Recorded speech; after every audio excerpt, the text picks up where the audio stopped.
Hi there everyone, and welcome back to the channel.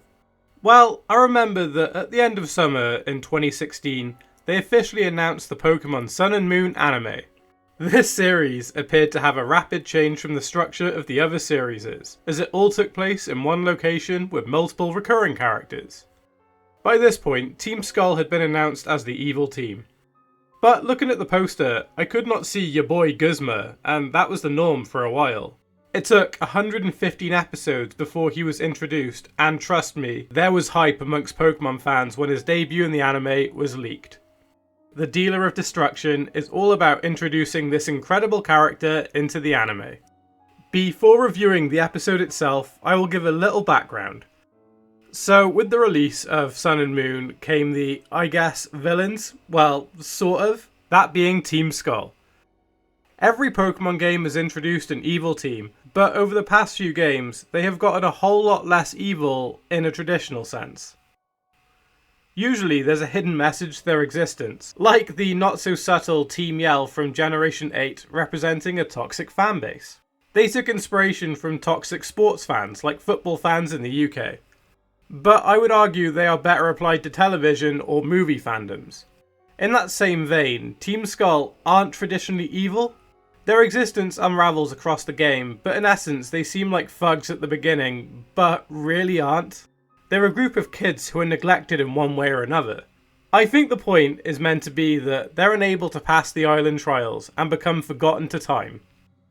But on the darker side of things, they could be kids who are neglected or abused, who are taking their anger out on those who wronged them. Guzma is a prime example of this. His journey across the game is arguably the most coming of age and dark, more so than any other character, I would argue. He is so compelling as a character, and you just want to root for him, despite him being seen as a villain. I know someone is probably thinking, he's not the villain, nor a Team Skull. The Ava Foundation are the bad guys in Gen 7. And yes, they are, but equally, Guzma isn't being promoted as an anti-hero either. I know a big part of their creation was to be a marketing tool, so the twist could be, haha, we got you, they're not really the villain. And that's fine. Team Skull's existence in general sets up the conflict of the game and the darker side to the island trials.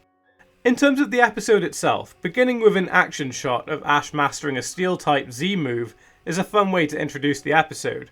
Having a fluid action shot is always an inciting way to begin an episode of television. Especially in a series like this, which features a lot of battling. The formation of this training matched with the Z move is a good way to set the audience up for the Pokemon League, tying the big news event to an example of battling. The two complement each other so well. Having a big event like the Alola Pokemon League be announced is a good catalyst for Guzma's introduction. Something bold with the whole region watching and anticipating for him to interrupt. Only, his first appearance isn't at the League. It's separate from it, which is better. Now, on first watch, I thought he and Team Skull were going to appear all guns blazing in an angry fury, but that isn't the case here. Which is great. It fits Guzma's personality better for him to appear and confront Kukui separately. Which just shows how personal of a vendetta this is and just how vulnerable Guzma really is as a person. I do think they could have had a small hint here and there to him appearing, but that doesn't take away anything from this episode. A popular location in the Gen 7 games is Po Town, which is basically one massive hideout for Team Skull where they relax and dump all the stuff they have accumulated. The games do a good job as setting this place up as a desolate, dirty, unpleasant wasteland. A place abandoned by the residents of Alola, and it's such a contrast to the cheery island aesthetic, filled with thriving nature. I figured the anime would water it down due to the younger demographic, but surprisingly they didn't. It's as gritty and as unpleasant as I had hoped, and really sets the mood and tone of the scene. It manages to evoke so much without any characters or dialogue, which shows they did a great job visually. Once finally cutting to Guzma, we see his disdain and irritation towards the Pokemon League announcement, which is really interesting. If you have played the Sun and Moon games, then there's a lot more background to why he's acting like this. But if this anime is your only exposure, then it's such an interesting character choice, as this scene doesn't give anything away as to why Guzma feels like this. He's just not happy about it. The episode builds up to the highest stakes and tone, but equally doesn't neglect the humour either. The angsty rap battle between Team Rocket and Team Skull is so cringe, yet so amazing. Not only are both of their raps horrible and awkward to listen to, but Guzma being done and just taking them out in a quick fight is funny too. It's such an amazing yet dumb conflict, especially as these two evil teams are from different eras. So for context, Pokemon Sun and Moon is celebrating the 20th anniversary of the franchise.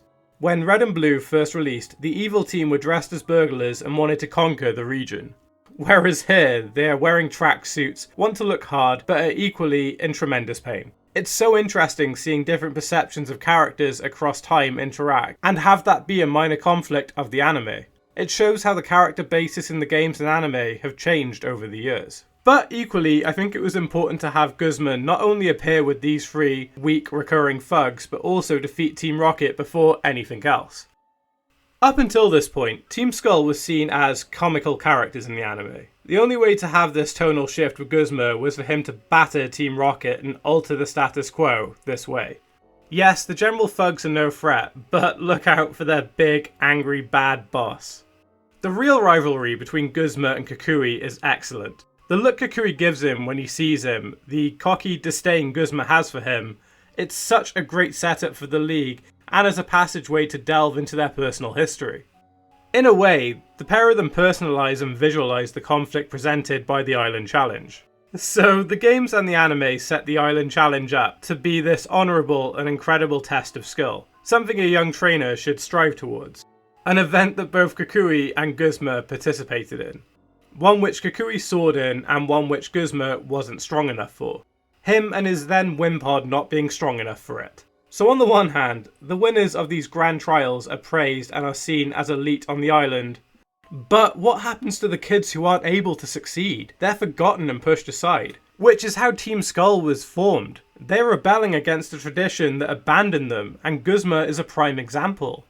Which is why this conflict between him and Kukui is now the forefront before the League. Guzma's problem here is personal.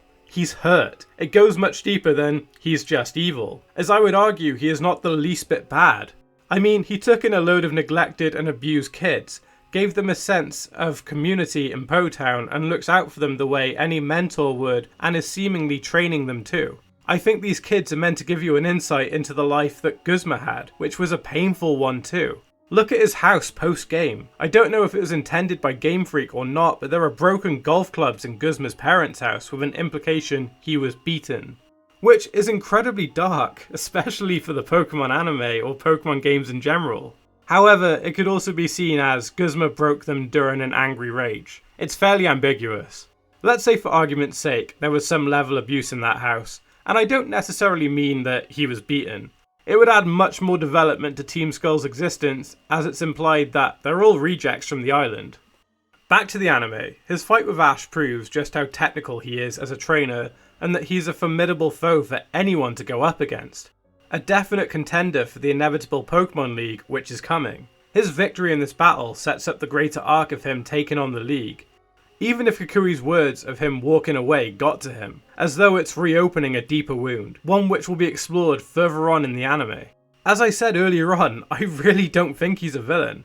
If you look at the other evil leaders across the anime, he's not attacking people, causing collateral damage to the region, or attempting to capture legendary Pokemon to remove the balance of the region. He's just trying to prove a point. The Island Challenge needs to be changed, and the League is totally damaging. It's reopening old wounds for him and is continuing to make him feel inferior to Kukui. So he must be the valiant one to win the League and remove it from Alola. This episode does such a solid job of introducing this complex and interesting character, while setting up his larger story arc and conflict with Kukui. Well, that's just my thoughts. I would love to hear what you all think in comments down below. If you liked what you saw, could you please hit that like button and subscribe? It will help my channel continue to grow. Please stay close as I try to post new content as often as possible.